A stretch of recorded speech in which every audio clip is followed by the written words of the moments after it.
Welcome friends, welcome back to my channel. আজকে WBCS botany optional, BSc বটানি, MSc বটানি সবার জন্যই খুব ইম্পর্টেন্ট একটা টপিক, যেটা হচ্ছে প্যালিও বটানি থেকে।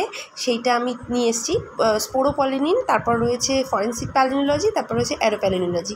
নেক্সট আর একটা শুধু বাকি থাকছে, ছোট্ট একটা অংশ, যেটা মেলিসোপ্যালিনোলজি, সেটাও আমি আপলোড করে দেবো।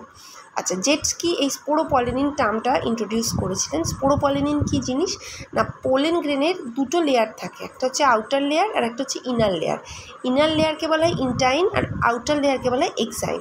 এই আউটার লেয়ার বা এক্সাইন একটা খুব অর্গানিক কম্পাউন্ড, যেটা খুব রেজিস্ট একটা একটা পলিমার দিয়ে, একটা অর্গানিক কম্পোনেন্ট দিয়ে এই পোলেন গ্রেনের আউটার লেয়ারটা বা এক্সাইনটা তৈরি হয়, যাকে বলা হয় স্পোরোপলিনিন। খুবই শক্ত একটা অর্গানিক কম্পাউন্ড হচ্ছে এই স্পোরোপলিনিন, যেটা দিয়ে পোলেন গ্রেনের আউটার লেয়ার বা এক্সাইনটা তৈরি হয়। স্পোরোপলিনিনের নেচারটা কি? Chemically inert biological polymer. এটা খুব একটা শক্ত একটা লেয়ার এই স্পোরোপলিনিনটা, ঠিক আছে, সহজে যেটা নষ্ট হয় না। It is major component of the tough exine walls of plant spores and pollen grain. Pollen grain বা স্পোরের এক্সাইনের একটা খুব শক্ত লেয়ার হচ্ছে তৈরি করে এই স্পোরোপলিনিনটা। এই স্পোরোপলিনিন কিন্তু মাটিতে বা বিভিন্ন পলির স্তরের মধ্যে কিন্তু সহজেই প্রিজার্ভ হয়ে থাকে, যে কারণে স্পোরোপলিনিনকে ফসিল এভিডেন্স হিসেবে, মানে পোলেন গ্রেনকে ফসিল এভিডেন্স হিসেবে খুব গ্রহণযোগ্যতা রয়েছে ফসিল এভিডেন্সের ক্ষেত্রে পোলেন গ্রেনকে। কারণ পোলেন গ্রেন এই স্পোরোপলিনিনের জন্যে কিন্তু, স্পোরোপলিনিন এতটাই একটা শক্ত কম্পোনেন্ট যেটা পোলেন গ্রেনকে ভালো রাখতে দীর্ঘদিন পর্যন্ত সাহায্য করে, যে কারণে পোলেন গ্রেনের ফসিল এভিডেন্স হিসেবে গ্রহণযোগ্যতা খুবই বেশি এই স্পোরোপলিনিনের জন্য, কারণ স্পোরোপলিনিন সহজে পোলেন গ্রেনকে নষ্ট হতে দেয় না। আচ্ছা, এই স্পোরোপলিনিনের রোল কি? One of the most resistant organic compound, একটা খুব রেজিস্ট্যান্ট অর্গানিক কম্পাউন্ড হচ্ছে এই স্পোরোপলিনিন, যা পোলেনকে বিভিন্ন বাহ্যিক জিনিস থেকে রক্ষা করে। It protect pollen grain from external factors such as temperature, acid, alkali, etcetera. As sporopollenin is the component of exine of plant spore. এই স্পোরোপলিনিন যেহেতু পোলেন গ্রেনের বাহ্যিক একটা আবরণ তৈরি করে, এ কিন্তু পোলেন গ্রেনকে বাহ্যিক টেম্পারেচার, অ্যাসিড, অ্যালকালির এফেক্ট, এই বিভিন্ন এনজাইমেটিক রিয়াকশান সব কিছু থেকে কিন্তু পোলেন গ্রেনকে এই স্পোরোপলিনিন কিন্তু রক্ষা করে। Pollen grain are preserved as fossil as they can not be degraded by enzymatic activity. আগেই বললাম যে স্পোরোপলিনিন একটা খুব ইনার্ট বায়োলজিক্যাল পলিমার, যেটা পোলেন গ্রেনকে বিভিন্ন রকমের ফ্যাক্টর থেকে রক্ষা করে। এই জন্যে পোলেন গ্রেনের অ্যাজ এ ফসিল এভিডেন্স কিন্তু গ্রহণযোগ্যতা খুব বেশি, কারণ কোনো এনজাইমেটিক রিয়াকশানে পোলেন গ্রেন কিন্তু সহজে নষ্ট হয় না, কেবলমাত্র এই স্পোরোপলিনিনের জন্যে। তাহলে আশা করছি তোমরা বুঝতে পারলে যে স্পোরোপলিনিন জিনিসটা কি। স্পোরোপলিনিন জিনিসটা হচ্ছে একটা কেমিক্যালি ইনার্ট বায়োলজিক্যাল পলিমার, যেটা পোলেনের এক্সাইন বা বাহ্যিক লেয়ারটাকে তৈরি করতে সাহায্য করে এবং পোলেনকে দীর্ঘদিন সুরক্ষিত রাখতেও কিন্তু এটা সাহায্য করে। নেক্সট আমরা চলে আসি ফরেন্সিক প্যালিনোলজি। ফরেন্সিক প্যালিনোলজি জিনিসটা কি? ফরেন্সিক প্যালিনোলজি হচ্ছে যে প্যালিনোলজির অ্যাপ্লিকেশান বিভিন্ন লিগাল ইস্যু বা ল রিলেটেড বিভিন্ন কেস সলভের ক্ষেত্রে কিন্তু যে প্যালিনোলজির যে ব্যবহার, সেটাকে আমরা বলছি ফরেন্সিক প্যালিনোলজি। আচ্ছা, ফরেন্সিক প্যালিনোলজি কি করে? It analyses spores and pollen as a form of trace evidence, feature of pollen which make them ideal forensic material. এই যে ফরেন্সিক প্যালিনোলজি, এক্ষেত্রে স্পোররা কী করে, কী কাজ করে? এরা কিন্তু এভিডেন্স হিসেবে কাজ করে। পোলেনের এমন কিছু কিছু ফিচার্স আছে যে কারণে কিন্তু এটাকে ফরেন্সিক প্যালিনোলজিতে কিন্তু একটা খুব পোক্ত এভিডেন্স হিসেবে কিন্তু গ্রহণ করা হয়েছে। কি কি কারণের জন্য এই পোলেন গ্রেনকে ফরেন্সিক প্যালিনোলজিতে নেওয়া হয়েছে এভিডেন্সের হিসেবে? এর খুব ছোট size, adhere to a variety of surface often without notice, মানুষের চোখের আড়ালে খুব সহজেই তাদের গায়ের সাথে বা পশু পাখি কারো বডির সাথে কিন্তু খুব সহজেই পোলেন গ্রেন আটকে যায়। হাই ভ্যারিয়েবিলিটি। হাই ভ্যারিয়েবিলিটি বলতে গেলে বোঝানো যায় যে এই পোলেন গ্রেন, সাপোজ কোথাও একটা মার্ডার হয়েছে, এবার যেখানে মার্ডারটা হয়েছে ভিকটিমের বডিকে সেখান থেকে অন্য জায়গায় নিয়ে আসা হয়েছে। এবার ফরেন্সিক এক্সপার্টরা যখন ভিকটিমকে অ্যানালিসিস করছেন, তো তার বডিতে এমন কিছু পোলেন গ্রেনের ট্রেস পাওয়া গেছে যেটা ওই জায়গার যেখানে ভিকটিমের বডিটা পাওয়া গেছে সেখানে নেই, কিন্তু তার থেকে দূরবর্তী এমন একটা স্থান আছে যেখানে কেবলমাত্র ওই গাছগুলোই বেশি মাত্রায় রয়েছে, সেখানে তার মানে তখন ফরেন্সিক প্যালিনোলজিস্টরা বুঝতে পারবেন যে তার মানে ভিকটিমের বডিটা যেখানে পাওয়া গেছে মার্ডারটা সেখানে হয়নি, তার থেকে দূরবর্তী জায়গায় কোথাও মার্ডারটা হয়েছে, যার ফলে কিন্তু তার বডিতে ওই জায়গায় যে গাছগুলো পাওয়া যায় বেশি মাত্রায় তার পোলেনগুলো কিন্তু গায়ের সাথে ভিকটিমের লেগে রয়েছে। এটা কি বলা হচ্ছে হাই ভ্যারিয়েবিলিটি, মানে যে একটা নির্দিষ্ট অঞ্চলে নির্দিষ্ট গাছ কিন্তু রয়েছে, সেখান থেকে যদি কোনো ভিকটিমকে অপর জায়গায় যদি নিয়ে আসা হয় তাহলে দেখা যাচ্ছে যে সেখানকার গাছের পোলেনগুলো ভিকটিমের গায়ে লেগে রয়েছে। এবার তখন যখন অ্যানালিসিস করা হবে তখন দেখা যেতে পারে যে ভিকটিম তো তার মানে এই অঞ্চলে পাওয়া গেছে, এই অঞ্চলে তো এরম গাছ পাওয়া যায় না, তার মানে অন্য কোথাও যেখানে এই গাছ পাওয়া যায় সেখানে এই কাজটা করা হয়েছে, করে তাকে অন্য জায়গায় ট্রান্সফার করা হয়েছে। Resistant to high temperature acid alkali enzyme, আর কেন নেওয়া হয়েছে এটাকে ফরেন্সিক প্যালিনোলজিতে, কারণ আমরা আগেই পড়েছি স্পোরোপলিনের জন্য কিন্তু পোলেন গ্রেন খুব রেজিস্ট্যান্ট, টেম্পারেচার, অ্যাসিডের এফেক্ট, এনজাইমেটিক রিয়াকশান সব কিছুতে কিন্তু পোলেন গ্রেন অনেক দিন পর্যন্ত কিন্তু ভালো থাকে, যে কারণে কিন্তু একে ফরেন্সিক প্যালিনোলজিতে অ্যাজ এ এভিডেন্স নেওয়া হয়। কি করে এই ফরেন্সিক প্যালিনোলজিতে পোলেন গ্রেন?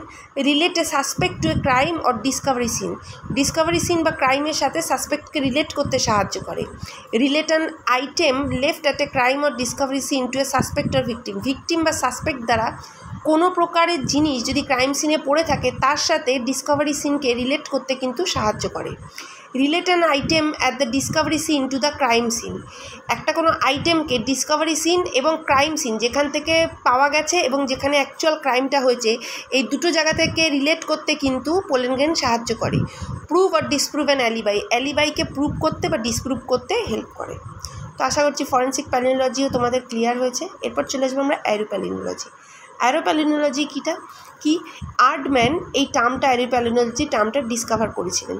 তিনি বলেছেন Erdtman define aeropalynology as the study of palynomorph. Palynomorph মানে কি? বিভিন্ন pollen grain, spores, other bioparticles যাদের মধ্যে অ্যালার্জেনিক এফেক্টস রয়েছে সেই সমস্ত উপাদানগুলোকে বলা হয় প্যালিনোমর্ফ, যেগুলি বাতাসের মধ্যে ভাসমান অবস্থায় কিন্তু থাকে। Pollen are produced in abundance, দুটো সিজনে কিন্তু পোলেন খুব বেশি পাওয়া যায়, একটা হচ্ছে হায়ার ইন ড্রাই সিজনে আর কম পাওয়া যায় পোলেন গ্রেন কখন? ওয়েট আর রেনি সিজনে কিন্তু পোলেন ডিসপার্সালটা কম হয়, ড্রাই সিজনে কিন্তু পোলেন অ্যালার্জিটা কিন্তু অনেক বেশি হয়। আচ্ছা, পোলেনকে কি পদ্ধতিতে স্যাম্পলিং করা হয়? প্রধানত দুটো পদ্ধতি থেকে পোলেনকে স্যাম্পলিং করা হয়। একটা হচ্ছে simple gravimetric method where pollen and spores are deposited by normal gravitational force and slide, মানে স্লাইডের উপর নর্মাল পদ্ধতিতে গ্র্যাভিটেশনাল ফোর্স প্রেশার মানে প্রয়োগ করে, মানে নর্মাল পদ্ধতিতে পোলেন গ্রেনকে কিন্তু স্লাইডের উপর ডিপোজিট করা হয়। আর একটা হচ্ছে সাকশন মেথড।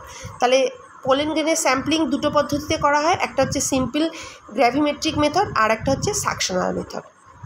আচ্ছা, এরপর পোলেন অ্যালার্জি সিমটমে চলে আসি আমরা, যে অ্যারোপ্যালিনোলজি জিনিসটা কি? স্টাডি অফ প্যালিনোমর্ফস, মানে বিভিন্ন বায়োপার্টিকেলস, পোলেন, স্পোর যেগুলোর মধ্যে অ্যালার্জেনিক এফেক্ট রয়েছে, যেগুলো বাতাসে সাসপেন্ডেড অবস্থায় রয়েছে, তাদের স্টাডিকে আমরা বলছি অ্যারোপ্যালিনোলজি। এবারে এই বাতাসে সাসপেন্ডেড অবস্থায় থেকে কি করে? আমাদের মধ্যে অ্যালার্জেনিক রিয়াকশান ক্রিয়েট করে। সেই অ্যালার্জেনিক রিয়াকশানগুলো সিমটম কি? প্রাইমারি সিমটম হচ্ছে স্নিজিং, কনজাংটিভাইটিস, নিউমোনিয়া, এই জাতীয় হচ্ছে গিয়ে রিয়াকশানগুলো কিন্তু পোলেনের প্রভাবে কিন্তু আমাদের হয়ে থাকে। আচ্ছা, এবার একটু ডিটেলে আমরা দেখি। Pollen allergy also known as pollinosis, pollen allergy pollinosis নামে পরিচিত। জেনারেলি হে ফিভারকে আমরা এটার মধ্যে ধরে থাকি। when pollen comes in contact with mucous membrane of nose, trachea, cornea of eye, allergen triggers the release of histamine and other inflammatory chemical produced allergenic reaction symptom। যখনই এই সমস্ত পোলেন গ্রেনগুলো আমাদের নাক, আমাদের ট্র্যাকিয়া, কর্নিয়ার সংস্পর্শে যখন আসে তখন হিস্টামিন এবং আদার ইনফ্ল্যামেটরি কেমিক্যাল শরীর থেকে রিলিজ করে, যার ফলে কিন্তু একটা অ্যালার্জিক সিমটম কিন্তু দেখা যায়। The knowledge of pollen dispersal is also important to monitor the risk of pollinosis. The diversity and amount of pollen type are measured by filtering the air হবে throughout the year. ইয়ার লেখা আছে এই জায়গাটা, actual হবে pollen types are measured by filtering the air throughout the year. আচ্ছা, মানে এই পলিনোসিসের জন্যে আমাদের কিন্তু এই এই যে পলেন ডিসপারশাল, এটা কিন্তু আমাদের সবসময় কিন্তু মনিটর করতে হবে যে কোন টাইমে কোন পোলেনটা ডিসপারশালটা হচ্ছে বেশি। সেটা কিন্তু এই পলিনোসিসের রিস্ককেও মেজার করতে কিন্তু আমাদের সাহায্য করে। যে আমাদের অনেকেরই হয় ছাতিম ফুলে খুব অ্যালার্জি থাকে, তো সেক্ষেত্রে ছাতিম ফুলের পোলেন ডিসপারশালটা যে সময় হচ্ছে সেই টাইমটায় আমাদের একটু সাবধানে থাকতে হবে। তাহলে এই যে পোলেন ডিসপারশাল, এটা কিন্তু পলিনোসিস কখন বেশি হবে কখন কম হবে সেটা মনিটর করতেও কিন্তু হেল্প করে। আচ্ছা, জেনারেলি অ্যাম্ব্রোসিয়ার পোলেন গ্রেন কিন্তু একটা খুব ডমিনেন্ট অ্যালার্জেন এই অ্যাম্ব্রোসিয়ার পোলেন গ্রেন। এছাড়াও অ্যালনাস, বেটুলা, ক্রিজান্থিমাম, পপুলাস, স্যালিক্স এদের স্পোরগুলোও কিন্তু বা পোলেনও কিন্তু অ্যালার্জেনিক রিয়াকশান ক্রিয়েট করতে কিন্তু সাহায্য করে। তাহলে অ্যারোপ্যালিনোলজিও আমরা আশা করি বুঝতে পারলাম যে অ্যারোপ্যালিনোলজি হচ্ছে বাতাসে ভাসমান বিভিন্ন বায়ো পার্টিকেল হতে পারে, স্পোর, পোলেন গ্রেন হতে পারে, যাদের মধ্যে অ্যালার্জেনিক রিয়াকশান হচ্ছে, যারা আমাদের শরীরের মিউকাস হোক, কর্নিয়া হোক, ট্রাকিয়া হোক, যার সংস্পর্শে এসে হিস্টামিন রিলিজ করছে এবং যার ফলে কিন্তু একটা অ্যালার্জেনিক রিয়াকশান হচ্ছে আমাদের শরীরের মধ্যে। এটাই হচ্ছে অ্যারোপ্যালিনোলজি। আশা করছি এই ভিডিওটা তোমরা বুঝতে পেরেছো। বুঝতে পারলে প্লিজ বন্ধুদের সাথে শেয়ার করো, আমার চ্যানেলটাকে সাবস্ক্রাইব করো, আর প্লিজ একটু কমেন্ট করো। তোমাদের কাছে বারবার রিকোয়েস্ট যে কমেন্টের মাধ্যমে জানিও নেক্সট কোন পার্টটা তোমরা চাইছো, তাহলে সেটা আমার পক্ষে বুঝতে সুবিধা হবে। Thank you.